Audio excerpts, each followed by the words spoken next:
we in Minnesota rarely refer to Minneapolis without mentioning her sister city of St. Paul, our twin cities, and we're fortunate that these two cities have excellent representation in their two representatives. It's a real pleasure for me to yield as much time as she may consume. Her dedication, leadership in this matter has been outstanding, and I give as much time as needed to Congresswoman McCollum.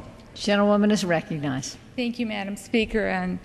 And Congressman Walz, it would go without saying that the Twin Cities, my district, is doing whatever we can in support, both with volunteers, with thoughts, with prayers, and with anything that would come forward in a special session to support the tragedy that's taken place in southern Minnesota. And much of what we can say about our first responders, we could also say about the first responders in your district. Madam Speaker, it's been just over a month since we saw the unthinkable happen in Minneapolis. The collapse of the I-35W Bridge into the Mississippi River shocked our nation. For Minnesotans, it was the only beginning of an ordeal that we will never forget.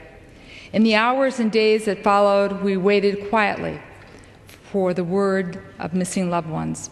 We watched anxiously as skilled Navy and FBI divers searched the treacherous wreckage and felt our hearts grow heavy again when we heard the news of each recovered victim. A month later, we continued to grieve for the 13 who lost their lives that evening, 6 of them my constituents. Our prayers are with the survivors whose deep physical and emotional injuries have yet to heal.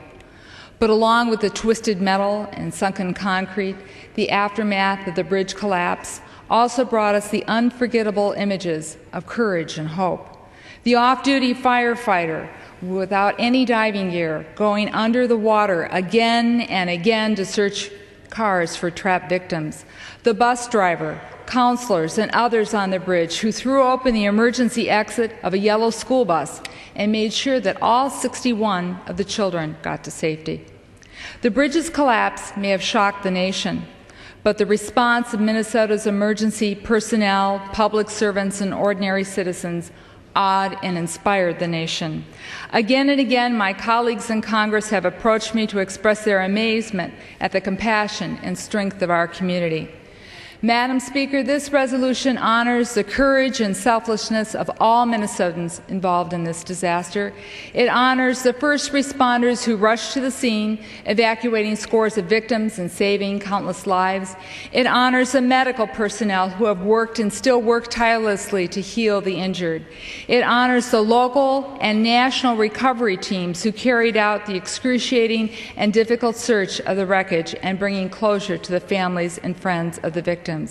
It honors ordinary Minnesotans who were at every step of the way, from those who dove into the water to save lives immediately after the collapse, to those who continue to offer time, material support, emotional comfort for grieving families today.